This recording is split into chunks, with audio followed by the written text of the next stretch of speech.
On the Hunt with the Great White Shark by Brenna Maloney.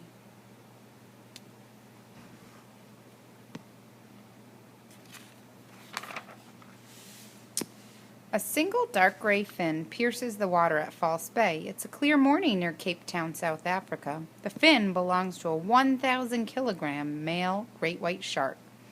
The shark dives deep. It's been weeks since this great white last ate. He's ready for a meal, but first he has to find one. To search for prey, he'll rely on his environment. He'll also rely on his senses. He picks a direction and swims. His first step in finding prey is to listen. Great whites don't have ears that stick out. Instead, two small openings above the eyes lead to inner ears. He listens for sounds of prey swimming. Silence. Searching for prey. Great whites are the largest predatory fish on the planet. That puts this shark at the top of the food chain. Orcas or larger sharks could be a threat. The only other danger to him is people. Sharks can be killed by fishing lines and nets. They're hunted by sports fishers. And poachers sell their fins to make shark fin soup. For now, the water seems to be safe.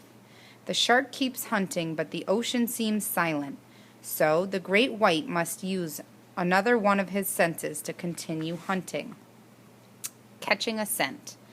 The great white also depends on his incredible sense of smell.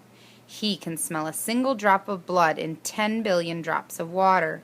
Nostrils on the bottom of his snout lead to an organ called the olfactory bulb. The great white's olfactory bulb is the largest of any shark's. As he swims, he moves his head from side to side. Water flows in and out of his nostrils. A faint smell enters one nostril. He turns his head to face the current that's carrying the smell. He zigzags toward it, smelling the water with one nostril and then the other. Cruising along, the great white tries to figure out where the scent is the strongest. Then he swims in that direction. His body is shaped like a torpedo, slicing through the water. His skeleton bends and flexes as he moves. That's because it isn't made of firm bone, it's made of cartilage. That's the same flexible stuff that's found in human noses.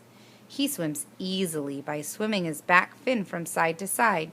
It has two parts called lobes. They're about the same size. This helps him keep his balance. It also reduces friction, and that gives him speed. At his fastest, he can barrel through the water at 24 kilometers per hour.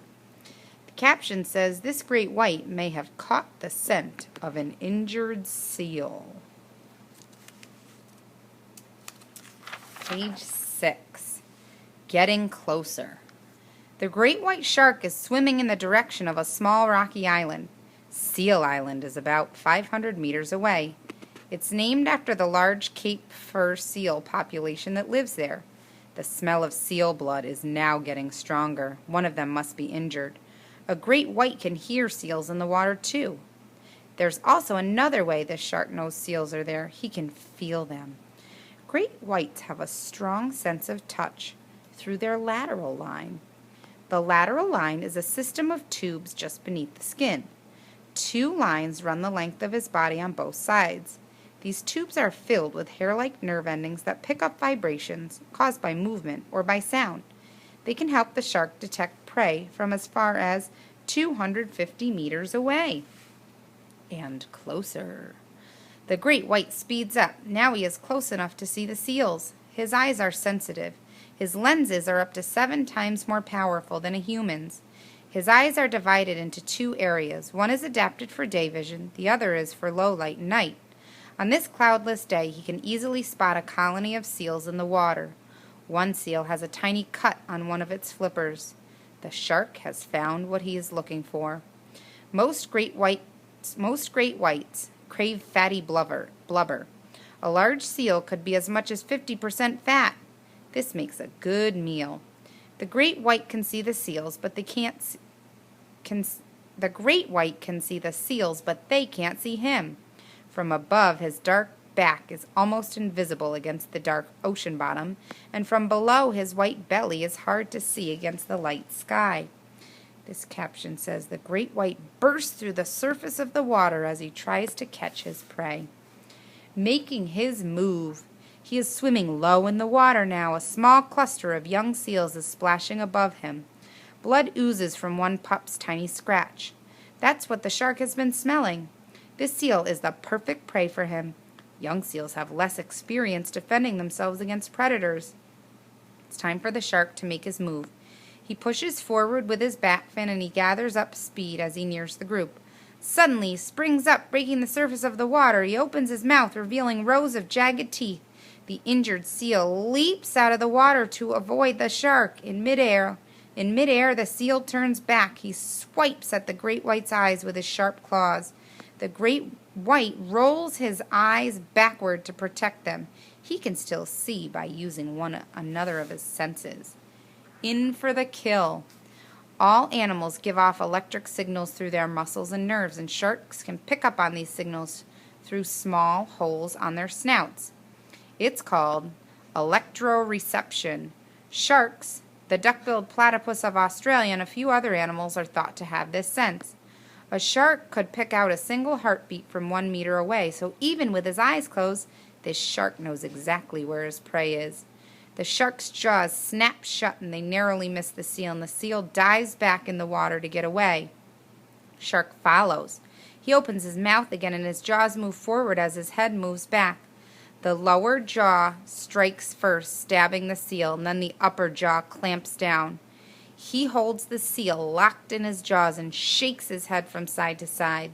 The shark's teeth work like rows of small saws. After he finishes his meal, the great white moves on. It may be weeks before he needs to eat again. Word-wise, cartilage, a hard, flexible material that makes up the shark's skeleton. Electroreception, a way sharks have of finding other animals by detecting the electric signals they send out. Lateral line, a system of tiny tubes under shark's skin that help it detect movement. Olfactory bulb, an organ a shark uses with which to smell. Here's a poster that talks about how the shark is built to hunt. Its body is curved and tapered. Water slips around it without creating swirling currents that slow it down. Skeleton is made of flexible cartilage. Sharks don't have bones. Lateral lines run along the great white sides and head. This helps the shark sense tiny movements in the water.